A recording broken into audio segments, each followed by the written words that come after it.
And it's sexist from the beginning for girls to be exposed to pink, and we shouldn't be exposing girls to pink. Where was I this? don't know, maybe somebody, some researcher, you know how these researchers are, I don't get a PhD in something. So is it also bad for boys to be exposed to blue? I don't know. Since that's a Well, common. they're working more on girls. And what seems to care about boys, the boys seem to be making this smile on their own. It's the girls that see pink that they're concerned about. That's what they said, when this research was contemplating. You know, I remember reading this thing years and years ago. They had a new office building, and what they did is they put in the fluorescent lights a bunch of pink fluorescent lights. Another And the exciting idea day. that's a crowning color. Beautiful day. People started going off to rocker. They were having fights. Really with pink? With pink light coming from the Oh, fluorescent pink light, oh, okay, because these are paint rooms, pink, in asylums, because it's supposed to be a common color. Yeah, well, don't put it in fluorescent Don't put lights. it in fluorescent light. It might have the opposite effect, is what you're telling me. Yeah, it was supposedly just, everybody went nuts. And they didn't realize what was happening until finally somebody literally exploded and said, get rid of those. Yeah, I see there was something else. Pink. That's interesting. Yeah, about we're not supposed to have a currency in God's grass. Oh, they're going after it again. Where's the gravel pit? Which gravel pit? The one in Eggton, or the quarry that people are concerned about. What Right road? across from my house.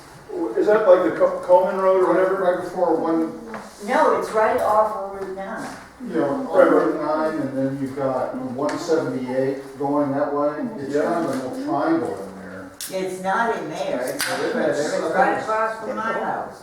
So it's up 178 a little bit? On 9. 9 But they could run a road from through. 178. You know where Fox's Hill is? I think so, You know where the school is? yes. All right, go west from the school. 1, 2, 3, 4, about 5 houses, 5 or 6. And it's not on the front side that faces 9, it's on the back side of that hill. Oh, okay. What's the name of that street? The street, something? no, not, there's a street there, years ago. No, Is it up that one? no. That's, Fox's Lane, oh, I know, the one that burnt was closer to the school a little bit. yeah. So it's accessible off that road too, isn't it? No, it's not. But they're close to the, Yeah, they're somewhat close. But they got approved for a 5-acre site, right? The big issue was they wanted to make a bigger one. I gotta drive up there and go look at it, because I just want to know exactly what we're talking about. We're not talking about anything because I got it stalled, just like you. Oh, you have it stalled? I don't. Oh, I thought you said you had it stalled. They have stalled. Oh, they have stalled. The group. Oh, got it. So tonight, we don't have any agenda items, that's why we have a regular meeting. Rick isn't here in the town. Oh, God, sorry about that, Dave. That push the buttons. We'll start at the beginning. All right, repeat what you said. Okay, tonight, we're just gonna have a workshop because there's no agenda items. That's why Rick and Debbie are not here, because there's nothing on the agenda. So we're just gonna, except for the workshop. So we're just gonna, only thing we're gonna do is, I guess, official type business besides workshop related work. Actually, we will have 3 things. It's fine. The last thing we'll do is we'll just vote on what we're gonna do tomorrow morning. But we have to approve the minutes from the 2 meetings that we had. We had the public hearings in April, and that's what I passed out. So if you can, the attachments are next door, but I posted all the attachments online anyway, and everybody's looked at the attachments. So if you can look at the meeting minutes for April 2nd first, that Debbie and Kathy pulled together, so we can approve those, and then we'll do the ones for the April 17th meeting after we do the April 2nd meeting. have you opened the meeting? Yeah, we open the meeting.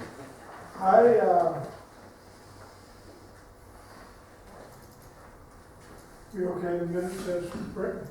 I'll second it. Anyone in favor? Okay, so.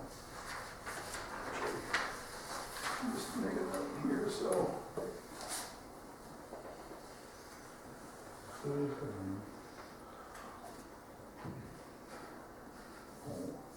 We call it library time because it's fast. And then it was Gerald and Vern.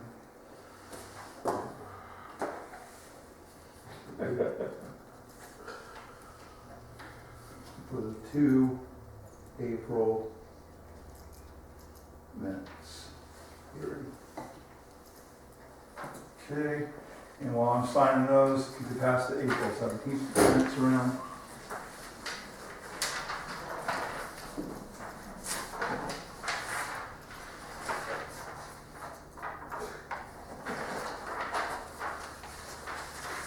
Those done. Just make sure I get those to the town. Well, make sure I do those on the table before I do the alarm system.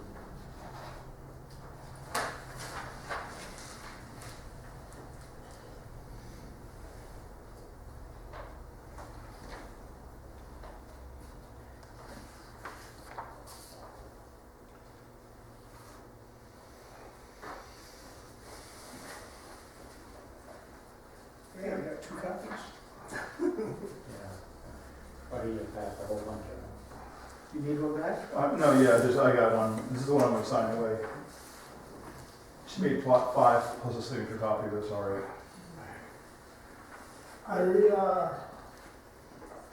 Okay, as written.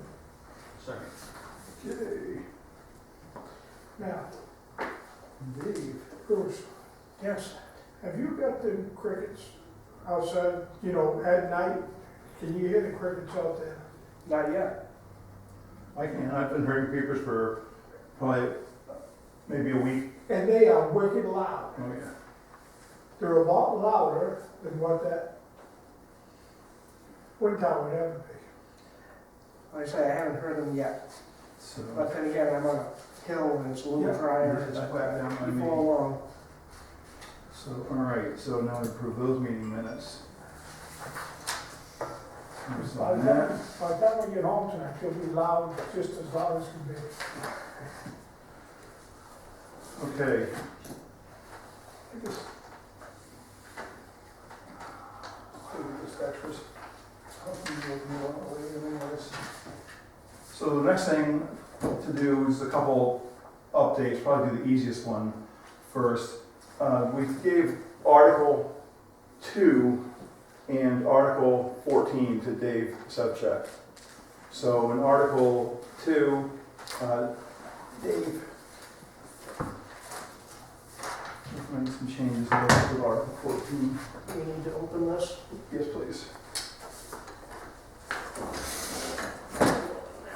So, Hey. And how do we make it bigger? wait, it'll be, no, I'll take care of that when I get to the document. No, I'm talking about on the screen. Oh, that might be as big as it gets. Isn't For it? that distance, I don't know. Aye. No, let's focus. Okay, I guess that's as big as it goes. That's readable. I thought it was bigger before, but maybe we were further back. We probably were further back in the table. Probably further back. Yeah, we hope. So, anyway, to go down through.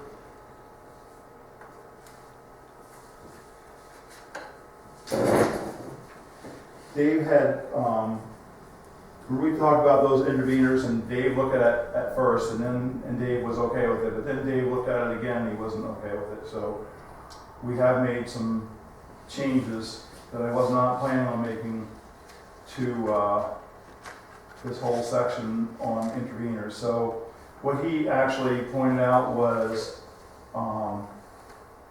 that basically he was concerned about automatic parties, that it might not include the right people and things like that, and would potentially force people to be parties who didn't even want to be parties and things like that. So he just didn't like the language.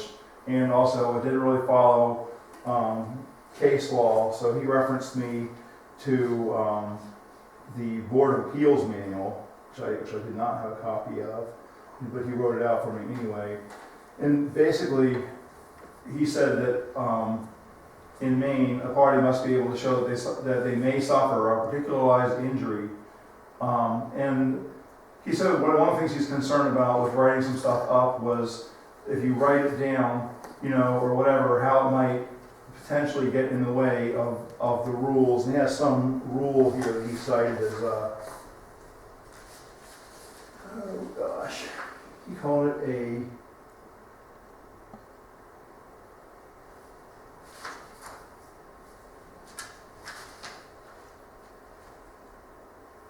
there's some sort of a rule, like something K or something process, basically that rules for municipalities someplace.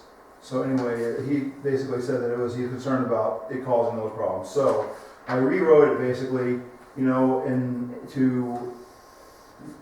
I put this comment in at the top so that these paragraphs 2.1, 2.2, 2.3, and 2.4 were guidance, and it specifically directs that we default to Maine laws, but it's stuff that we really didn't, I felt like if the planning board doesn't have it in the land use ordinance in some cases for something important like this, like we did before, like we might have asked some different questions. I'm not saying we would have had a different outcome in terms of parties, but one thing that we don't really have is, as I recall how the process went, and Dave, Bruce, if I'm wrong, tell me I'm wrong, but I kind of remember, different people came up and they wanted to have groups, and we almost just kind of voted on, but we didn't really have any evidence or whatever as to why they should be groups. It was more like they wanted to be a group and felt they should be a group and a party to the submission process or whatever. And basically, we got buy-in from the developer, and they said it was okay, but it wasn't really formalized. And we didn't really write down like why we even did it in the first place.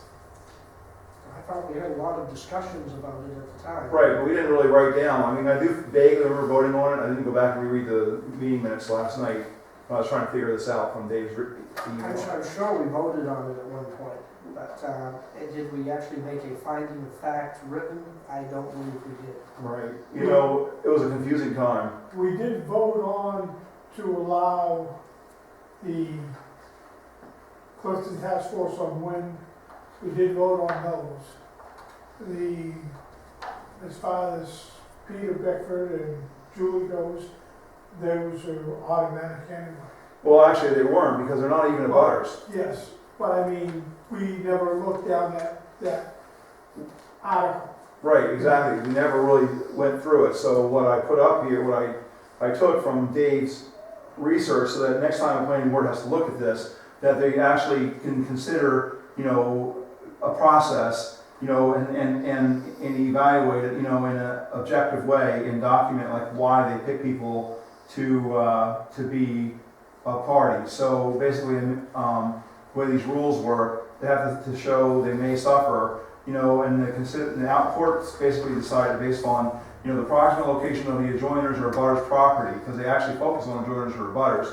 We call them adjoiners, but in the law books they call them abutters.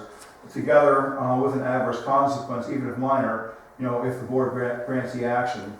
So that's what they're looking at. So in the cases where people aren't even abutters, you have to go like another step out. But it does also say, persons who own property in the same neighborhood, which that's definitely true, even if not actual abutters, have at times been found to have a particularized injury.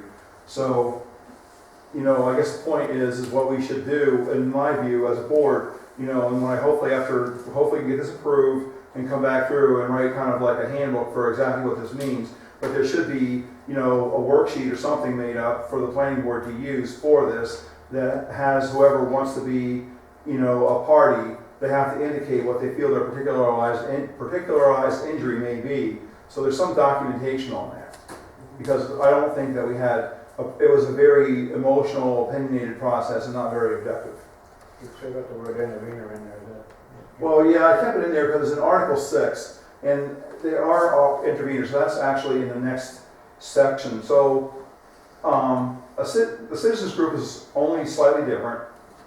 A citizens group or other organization may become an intervener or party during the product submission and review, because the citizens group Dave talks about they have a little bit different standards. They have to, if any one of the members would have standing in his or her own right, in other words, they would have met the first test, and the interests at stake are germane to the organization's purpose. So, if the interests were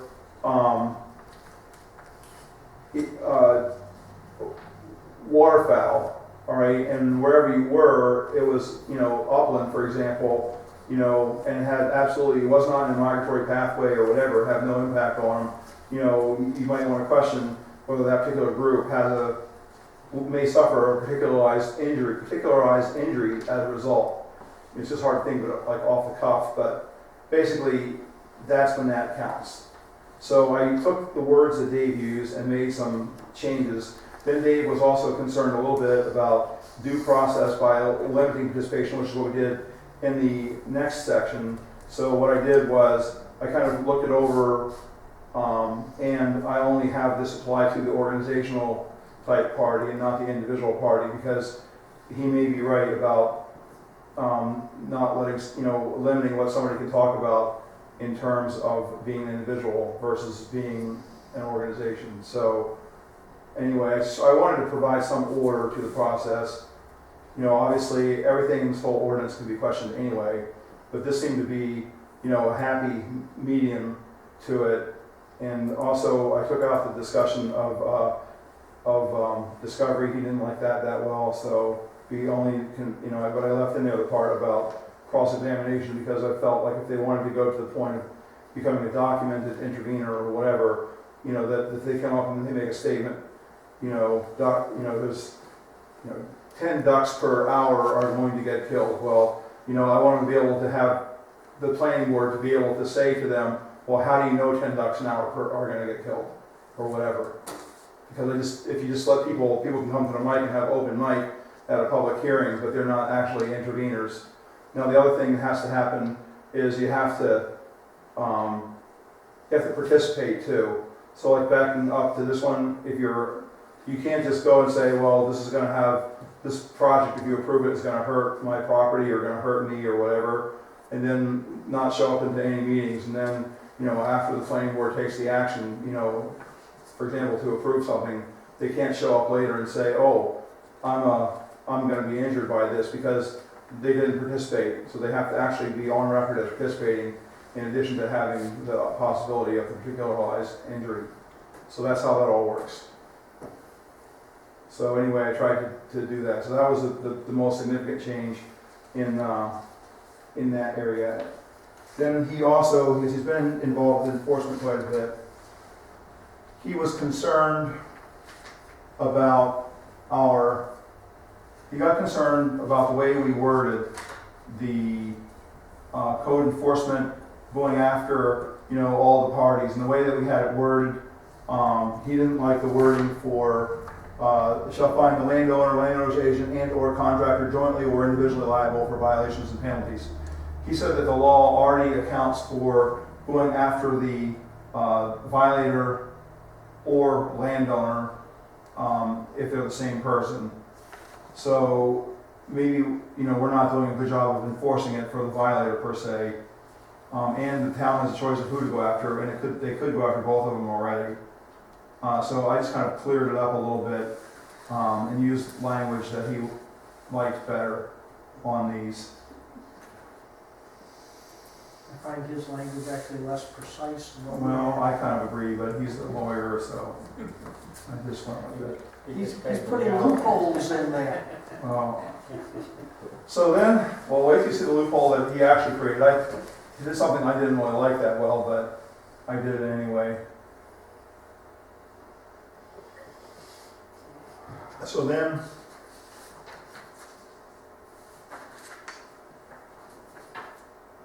he initially had some problems with the original languages in 2.3.22 that we never even changed.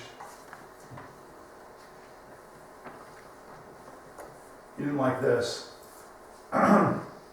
So I only made some minor changes to it. Let me just bring it up.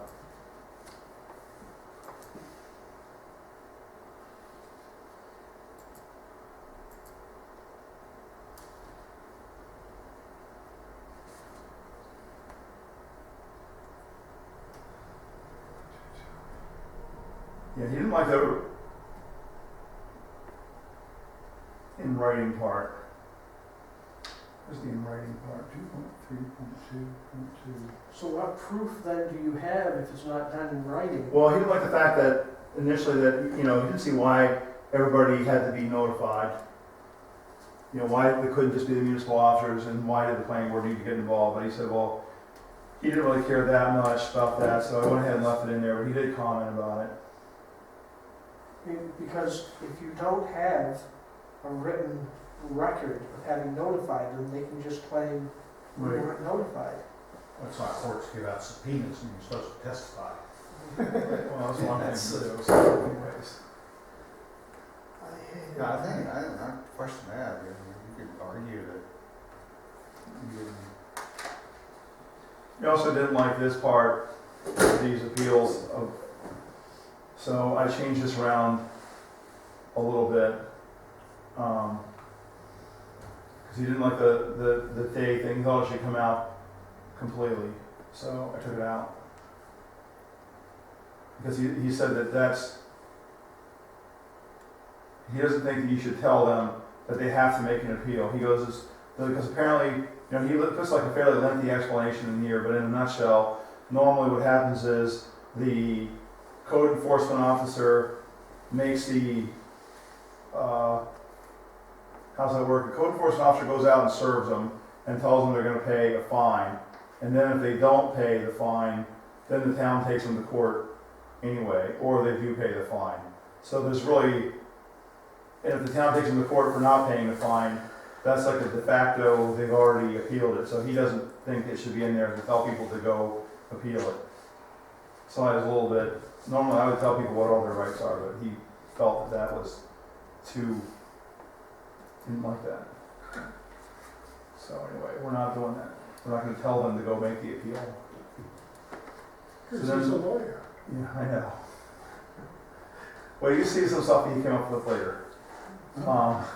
So on Article 14, we haven't gotten there yet. So anyway, so then he did add, we reworded this one, so this now covers what we talked about, and we talked a little bit about having only the big projects go to the straight to the Superior Court. We're going to handle little projects. That's what this. He reworded this like very slightly, and he actually did a nice job just making it nice and simple for us there. So in a nutshell, if you have any other questions or discussion about Article 2, we can do that now, or we can all good. You guys all good? Okay. It still has to be reviewed by Maine Municipal. No, they don't do it. Only Dave Sevchek is our reviewer. The Maine Municipal Association won't do it. No, they don't review documents. So we have to pay for this. So we've been paying dearly for these reviews. And if I'm not mistaken, when it comes to the shoreline zoning, they won't do that ahead of time either. You just have to submit it to the DEP. after you voted on it. And that's it. Well, they might help you out, but we didn't change it anyway. Yeah, So. then they come back and they tell you what they didn't like, and they give you have to change it in the next vote or else. Something like that. It's not. That's what happened with So the it's first kind one. of limbo as to. Well, you have to follow the minimum state laws anyway, so it's not like it's a giant event. Yeah, they got picky over some strange little things the first time. So I just learned to work with them because it's too hard not to. Come on. I gave her the other one. Block at the bottom and make the screen right in there. Hang on a second. There's something that makes it full screen or something. All right. I remember what he did with this, so I'll just. So where's this? One of those? No, I'm sorry. I thought those might be. No, we gotta move the table back further than we get. Well, that's big enough anyway. It's not. Yeah, but you got stuff off the edge now. Right there is good. Okay.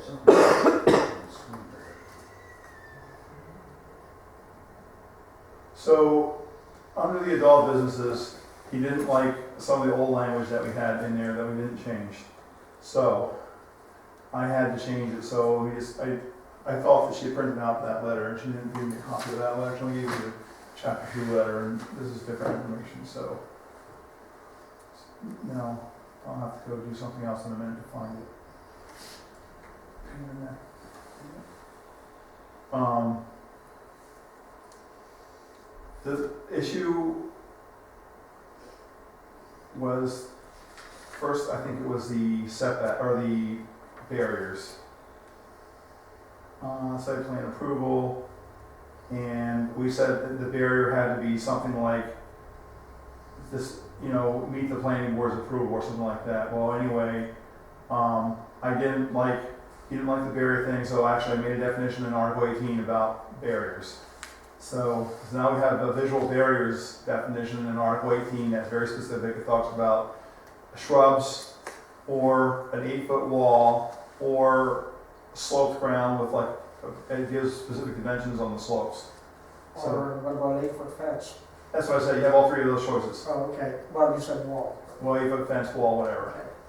Anyway, you have an 8-foot fence, so those are basically, so he just didn't like it because before it said something to the effect of, whatever the planning board thinks would be a good idea, you have to do it to their approval, and he didn't like having it to the planning board's approval. So we got rid of that. So if the guy puts it in a low spot so people can stand up on a high spot and look down in. Oh, Bruce, only you.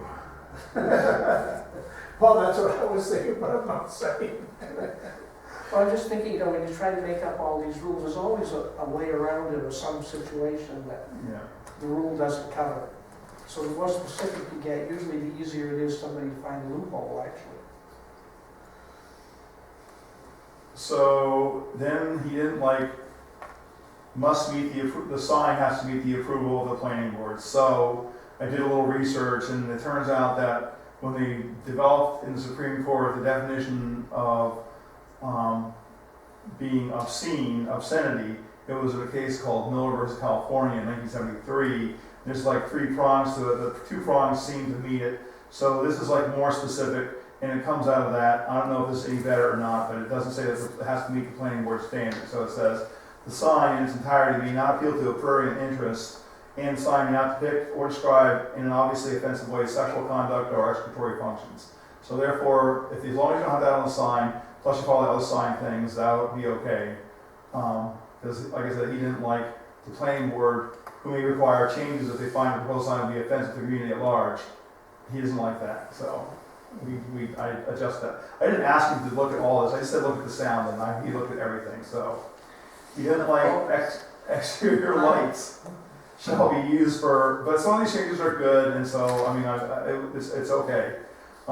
He didn't like the exterior lights shall not blink, and as determined by the planning board. He didn't like it again there. So I did a little bit of research here, and I found in some other pornography and adult entertainment ordinances, they use this language, and this is a little bit more specific, and it kind of has public safety stuff in it. So I thought, that seemed to be a little better.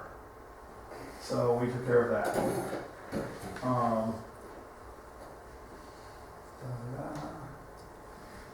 And I think, oh yeah, by the way, just so you know, we don't need to use MRSA anymore. A refers to a book. Annotated is a book. They don't make that book anymore. So everything now, reference should be MRS. So in the definitions, I wrote down MRSA, and I wrote down is the same as M.R.S.A. or MRS or M.R.S. It has the same meaning. So You didn't have to go through the entire ordinance and try to find. I said, no, I'm not going to go through every damn all article and do 18 articles. it. No, I'm not doing it. So I just did it that way. So anyway, on the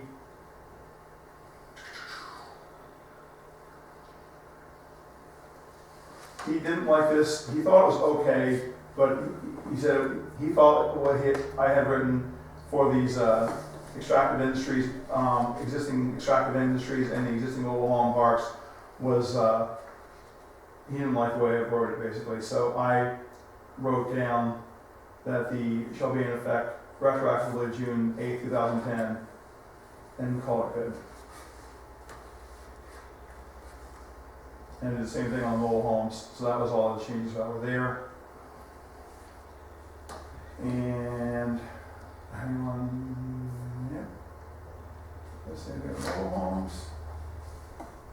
And well, yeah, okay. So I'm gonna go all the way to the end, so I can do the easy stuff first, and then we'll come back to Bruce's fun. So, you know, under the medical marijuana facilities, and he actually had a good call on this one. He picked out that I had in these setbacks, that basically I had put two different standards in there for setbacks that kind of cancel each other out. So what I ended up doing was, this one would be easier to look at and no markup.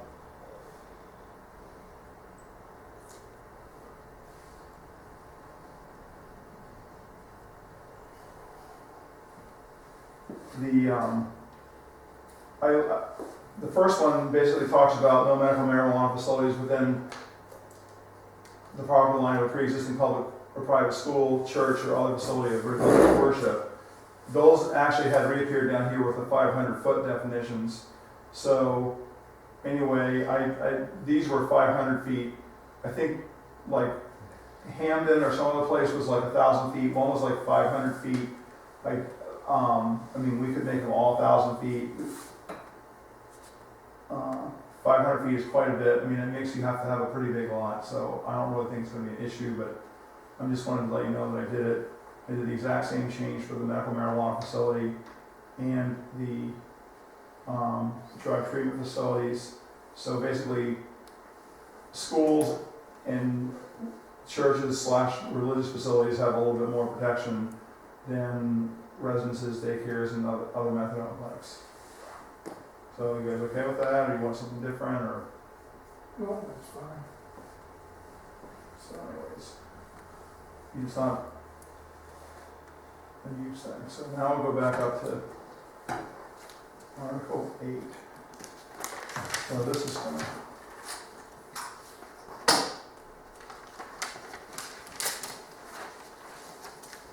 Okay, take one, pass it around.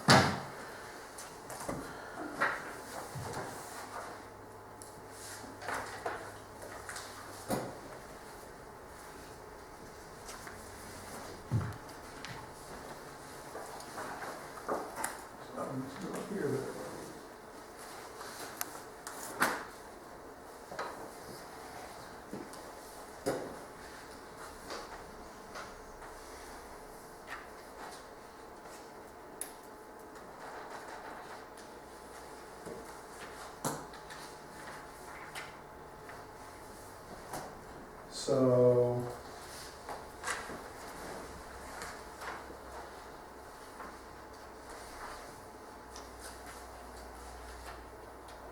actually, let's go to the back first. Go all the way to the back, where it's to like the last 3 pages. It says new errata sheet for Dave Hessler. Let's do those first, because those are the ones that people like us can understand. Mere mortals.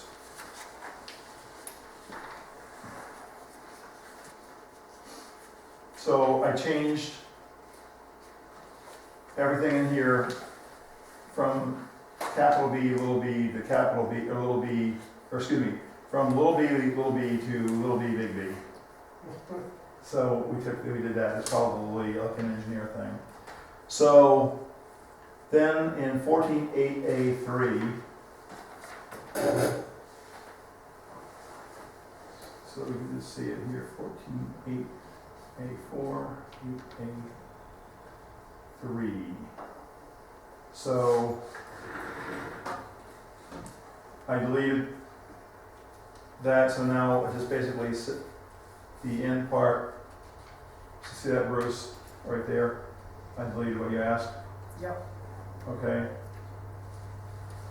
And just for a note, David Hessler got back with notes on what I had hoped was the final version. They actually came in last Friday. I was gone over the weekend, so I got to it on Monday. I got them to about 3:30 in the morning on Tuesday. Okay. And so there's nothing really substantive, but there's Like little little tweaks. tweaks. Language and things that Good idea. ask one quick question here for you. Okay, where it says you got frequency range from negative 12.5. Is that just a comma, or is that just a? I mentioned for you to take that negative out one time before. You did? Yes, Well, in my first term. it's down now. Yes, Okay. that was in the first sheet. I was gonna ask about last week, not all about it. Okay, then 14.8A4 and 5.2. So I did that, took care of that, changed present with represent. So that's not really a big deal. 14.8A41 sub triple I. So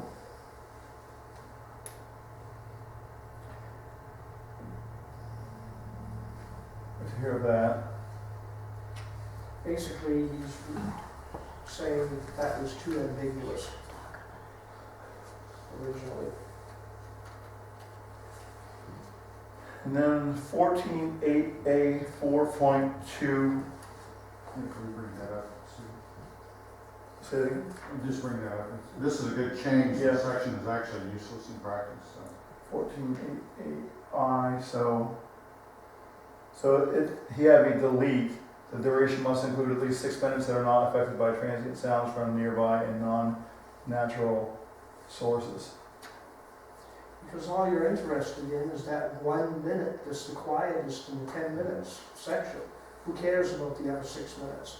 Because all you're doing is making them get extra pieces of data until you find one that's got 6 minutes is good, and you don't care about the 6 minutes. You only care about the 1 minute. You only care about the 1 minute. Because actually the 6 minutes could actually make it louder.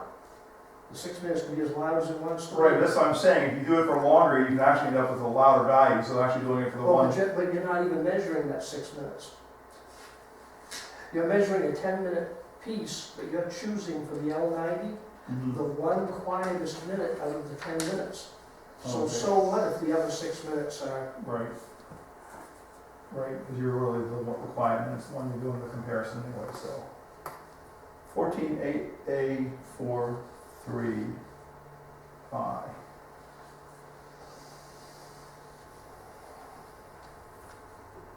Okay, this is the one I really didn't understand what the heck you're talking about. well, he suggested replacing the word continuous, the first, wait a minute, which one? 14.8A. A43. This is like the only Yeah. one I didn't do because I had no clue. Okay, he wanted to take continuous out, that first spot. Well, come down, your cursor. The quietest continuous minute of a, and he wanted to take that out and replace it with 1. But he didn't do it the second time around. And then, as I said here, our definitions both say 1 continuous. And if you don't have the word continuous in, someone could say, well, you have to go down through the whole 10 minutes and take the quietest seconds out and put them together. Right, so you say 5 seconds here and 10 seconds there. Which Make would give 1 you a minute. totally screwed, it would not only be a nightmare, it would be a totally screwed up result. Right. You'd be cherry picking the data. So, I vote we stay with our definition of Article 18, and we should say 1 continuous. So do you want me to change anything here? I would add 1 before continuous.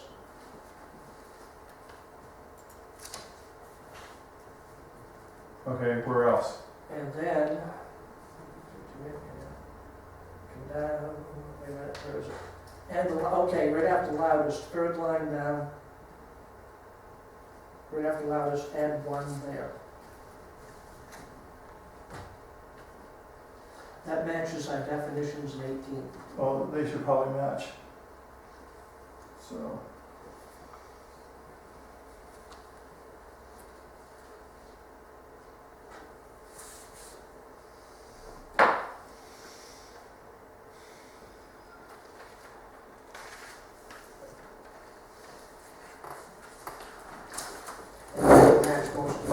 definitions I've looked at, including the state one, if I remember right.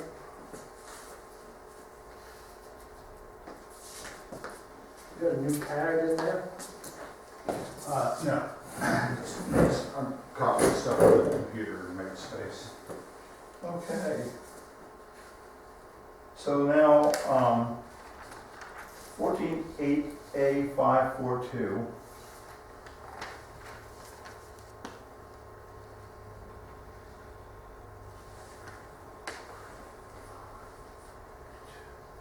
That was basically just change big O, little n to big O, big N. And I went through and adjusted all the time that I could find little n to big N and little ff to big FF. So that was what that was in 14.8A544. 14.8A544, there we go. So now, adding at the end of the sentence, right after the word running. So then, What this does is use standard definition the sound engineers use to determine whether it's indeterminate. So you actually got a number there. okay, so on it. So there. 14.8A61.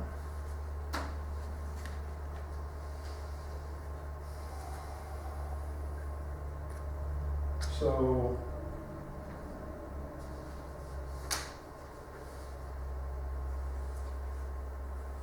I left that alone, as Bruce suggested, and changed the WEF on to WEF only.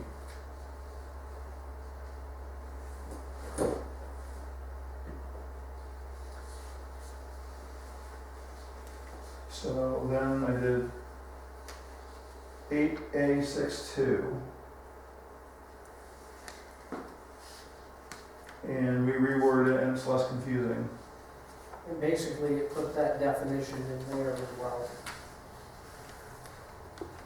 That definition of 3 dBA difference.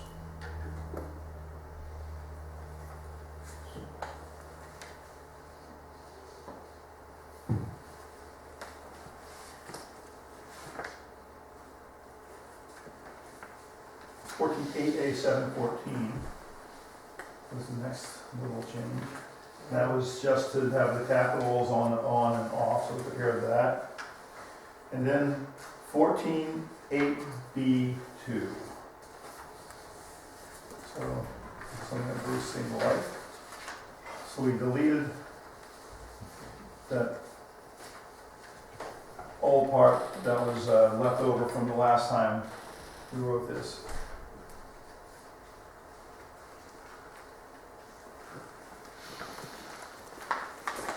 And then 14.8B44.